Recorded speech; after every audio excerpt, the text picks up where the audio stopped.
Hey, everybody, this is Monica, and I'm here today with Jennifer. Hey, Jennifer, how are you? Hi, Monica. How are you? Good. So we are on episode 2 and of divorce, and today we're going to talk about the stages of grief, because once you make the decision, we're assuming you've made the decision now, because before, if you haven't made the decision, you've gone and gotten help and therapy and whatever. But today we're on decision. We've made the decision. What are the stages? What to expect? What to expect? So, Jennifer, Emotionally. tell us, what are the stages? Let's discuss them. Well, actually, like you mentioned last week, Monica, divorce and the end of a relationship is similar as emotionally when we experience it, is similar to the death of a person we love or a family member. So the stages of divorce follow. And the death of a dream also, right? The death of a family, what you dreamt about your family was going to look like, mother, father, children. So it's a big transition. Yeah, it's a very hard time. So it follows the common 5 stages of grief, which are the denial, the anger, the bargaining, the depression, and finally the acceptance. We're gonna go through each one. The initiator of divorce, the leaver, and the one being left, the levy, for the sake of this conversation. Okay. So we know the difference. Okay. And it should be known that divorce affects people differently. And even the leaver of the relationship will pass through these stages. It doesn't mean if I took the decision to leave this relationship, it doesn't mean it's easy on me. Of course so not. And probably it's built up stuff over the years that it took many years for that person to make that decision. I mean, not everybody, some can leave it easily, but it does, a lot of people, it's taken years for them to make this decision. So they've kind of come to that conclusion before the other person. Okay, so number one. Also, we should know also that grief is unique to each person, and we all grieve differently and mourn differently. So although we have named them in this specific order, it doesn't mean that we have to pass them in this specific order. But it helps a lot to know them, because it won't make it easier, but it will make it more manageable. When we know, okay, I'm in denial, I'm in the anger phase. So it's nice, it's good to know them, because then we can manage and understand our emotions better. Okay.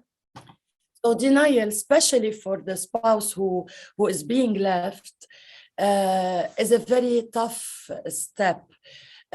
We often try to rationalize and say, oh, it's a midlife crisis, or they will change their mind, or as if nothing is happening. So we are in this denial phase where we think life is gonna continue normally in the same routine, in the same nuclear family dynamic. So we refuse to accept that the leaver is gonna file or is filing for divorce. We operate on autopilot. We pretend that everything is fine. We don't share even with our friend or family or support group, because we think that it's a passing phase, and that our spouse will change his mind. I've been there. Okay, so I am smiling. Yeah. How did it feel? Tell me, how was it? I know that you passed through a divorce, and it was very difficult. You passed it beautifully, so would like to share with people. I was in denial for a very long time. I didn't think it would happen to me, and as you're saying, I ignored it.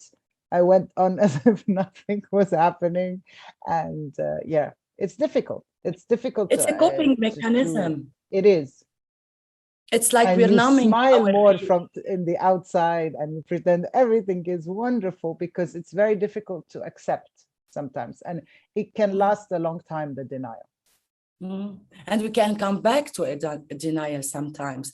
But the majority of people that had the experience of divorce say that the cycling process gets easier and shorter as we move towards healing. So Definitely.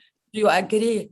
Yes, I do. And there are phases in this that you're talking about I didn't go through, and maybe went through later, many years later. So denial, I went It through was a at the short beginning. period that you didn't really pinpoint or Yeah. see. The next one that you're going to talk about, anger, I didn't go through. And I was surprised. I was expecting, but later on, the rage and the anger came a few years later. So it's not after 6 months, 1 year. It's a process of different things. So yeah, denial was a long one for me.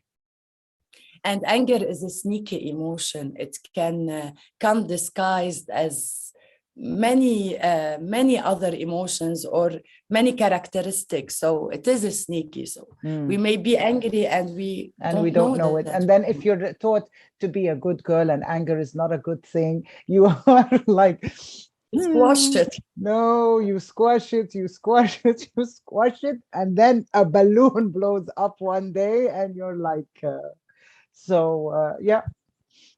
And so denial sometimes you can have last so a much long time. pride. Yes, you don't want to admit that you're angry or sad, No. even to yourself. But what happens, you're poisoning your system inside, because you're not letting that emotion come out. Of course. So let's talk about anger. Okay. Yep. Denial. We're good. So when the numbness of the first stage, excuse my English, I always say excuse my English. Don't worry, I might correct you to help you out if somebody did. So when the numbness of the denial starts to wear off, we have anger usually. And anger is so strong that usually it masks all other emotions. So we start to get angry, especially at the one filing for divorce usually. And then it's the phase where we hate him maybe the most or hate her the most. We blame them for everything, for our life's mistakes, for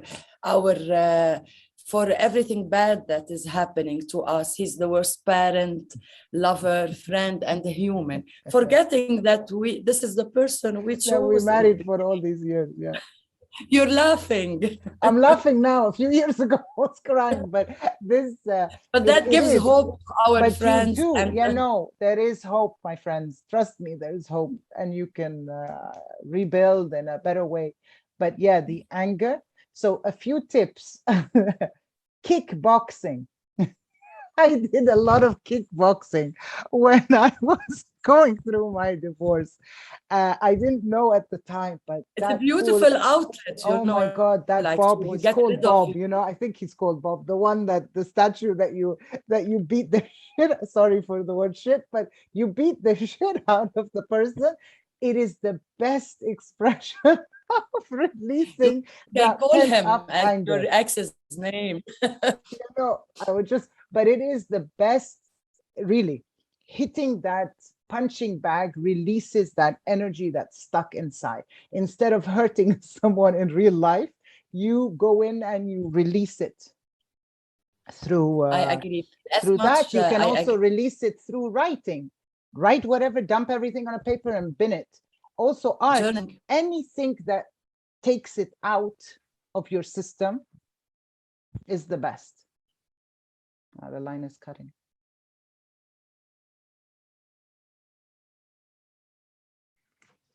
Hello?